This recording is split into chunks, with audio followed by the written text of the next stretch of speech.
در جناب سیدہ سے ملائکہ کے روٹیاں مانگنے کا واقعہ بیان کر رہے تھے۔ اسی حوالے سے 4 مصرے آپ کی سماعتوں کے نذر کرتے ہوئے اور پھر آج کے آخری مقرر کو آپ کی سماعتوں کے سپرد کرتا ہوں کہ بتاتے ہیں فرشتے مانگ کر خیرات یا مانگو، بتاتے ہیں فرشتے مانگ کر خیرات یا مانگو، ملائک تو وگرنہ روٹیاں کھایا نہیں کرتے، ملائک تو وگرنہ روٹیاں کھایا نہیں کرتے، جو اس در پہ چلا آیا وہی عاقل وہی عالم، جو اس در پہ چلا آیا وہی عاقل وہی عالم، در حیدر پہ جاہل بو جہل آیا نہیں کرتے۔ اور آج کی اس تقریری مقابلے کے آخری مقرر، جن کے لیے کہنا چاہیے کہ لاسٹ بٹ ناٹ لیسٹ، جناب محسن عباس کاظمی صاحب سے ملتمس ہوں کہ وہ اپنے اس تقریری مقابلے میں آج کے عنوان کے حساب سے اپنی تقریر پیش فرمائیں۔ جناب محسن عباس کاظمی صاحب۔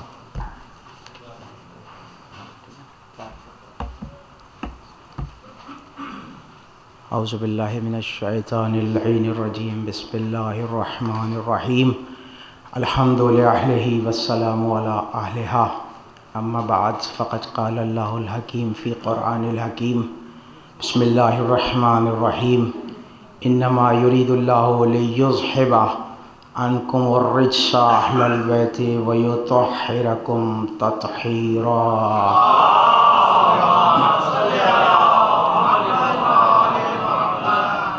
سورہ مبارکہ احزاب کلام الہی کا ترتیب تلاوت کے لحاظ سے 33واں سورہ ہے۔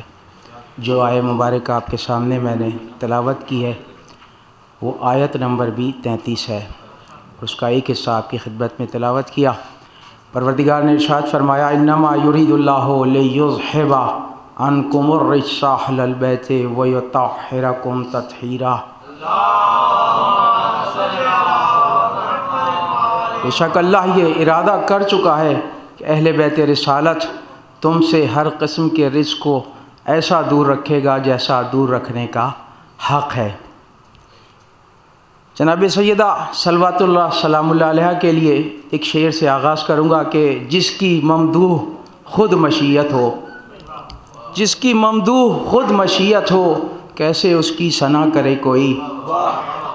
یہ سورہ احزاب کی آیہ تطہیر طہارت بن کر جناب سیدہ کی شان میں آئی۔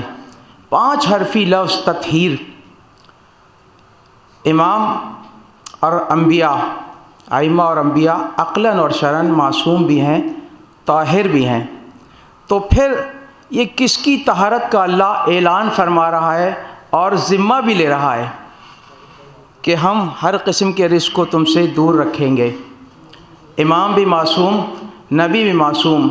اگر امامت سے اور نبوت سے عصمت کو نکال دیا جائے تو شک کے علاوہ کچھ باقی نہیں رہتا۔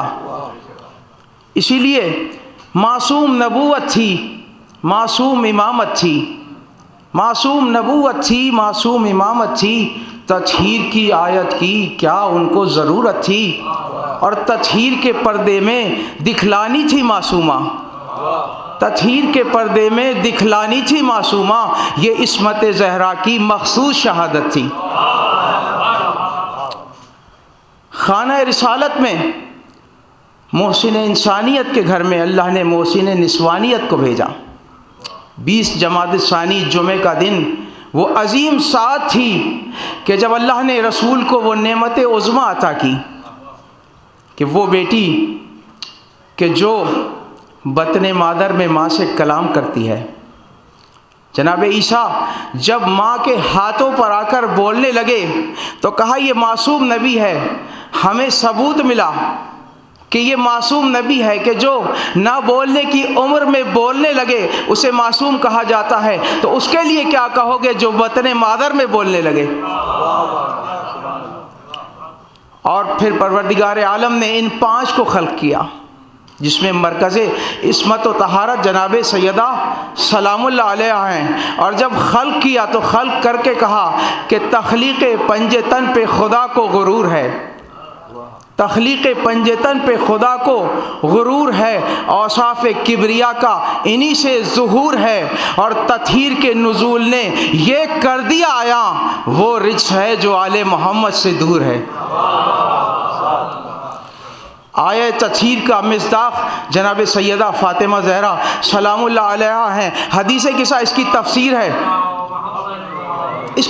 ہے، حدیث قصہ کہ جب رسول گھر میں آئے اور آ کر کہا کہ فاطمہ میں بدن میں ضعف محسوس کر رہا ہوں، تو جناب سیدہ نے ایک مرتبہ جملہ کہا کہ یا رسول اللہ، اے میرے والد بزرگوار، میں آپ کو اللہ کی پناہ میں دیتی ہوں، میں آپ کو اللہ کی پناہ میں دیتی ہوں۔ جب جناب سیدہ نے یہ جملہ کہا تو پھر کائنات کے رسول نے کہا کہ سیدہ وہ یمنی چادر لے آؤ۔ جب یمنی چادر لے آئیں تو رسول اللہ نے یہ بتا دیا کہ جس پناہ میں سیدہ مجھے دے رہی ہیں وہ کوئی اور نہیں، وہ سیدہ کی پاک و پاکیزہ یمنی چادر ہے۔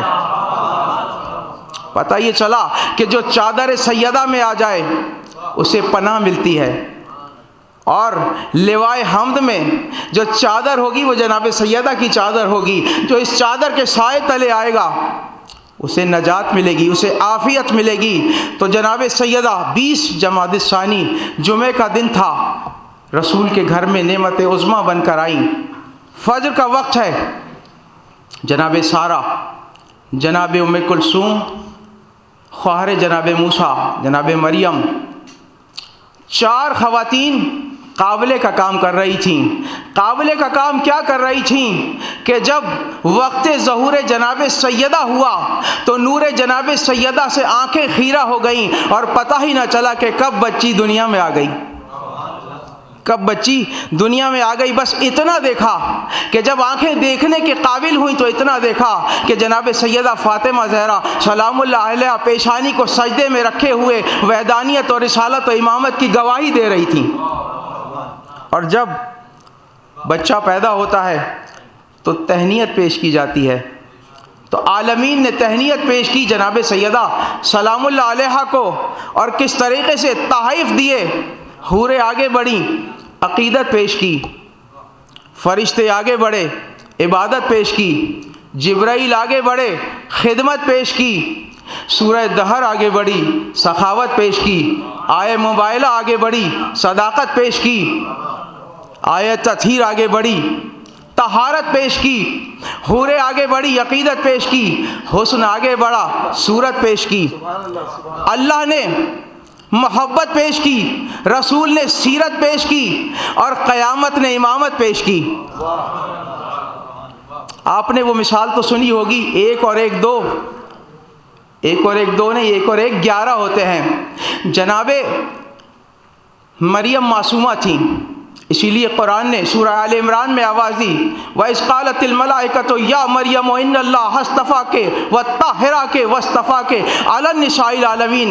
ہم نے تمہیں 2 دفعہ چنا، پھر مطہر بھی کیا، جناب مریم کو مطہر کیا، چنا، اور پھر ایک ایسا بیٹا عطا کیا کہ جسے زندہ معجزہ بنایا۔ اور جب زندہ معجزہ بنایا تو کہا کہ یہ بھی معصومہ ہے، یہ بھی معصوم ہے۔ تو یہاں 1 اور 1 2 ہوئے، یعنی 1 معصوم، دوسرا معصوم بیٹا دیا، اور وہاں 1 اور 1 11 کیسے بنے کہ فاطمہ بھی معصوم، علی بھی معصوم، 11 ائمہ معصوم عطا کیے تو 1 اور 1 11 بنا دیا۔ اور پھر پروردگار عالم نے رسول کو صرف بیٹی عطا کی، اور کہا کہ اِنَّا أَعْطَيْنَاكَ الْكَوْثَرَ فَصَلِّ لِرَبِّكَ وَانْحَرْ إِنَّ شَانِئَكَ هُوَ الْأَبْتَرُ۔ جب تانے مل رہے تھے، لوگ تانے دے رہے تھے کہ رسول ابتر مقتول نسل ہیں، اللہ نے کہا گھبراؤ نہیں، ہم تمہیں کوثر عطا کریں گے۔ اور جب کوثر عطا کیا تو معترضین نے، جو متعصبین مفسرین ہیں، کہا کہ بھئی کوثر سے مراد حوض کوثر ہے، حوض کوثر ہے۔ تو بات سمجھ میں نہیں آتی کہ پروردگار جس نبی سے یہ فرمائے کہ لولاک لما خلقت الافلاک، اور اس نبی سے اب یہ کہو کہ ہم نے تمہیں حوض کوثر عطا کر دیا، تو مثال تو ایسی ہو گئی کہ چاہیے اولاد اور اس کے بدلے گھر میں پانی کا ایک ٹینک بنوا دیا جائے۔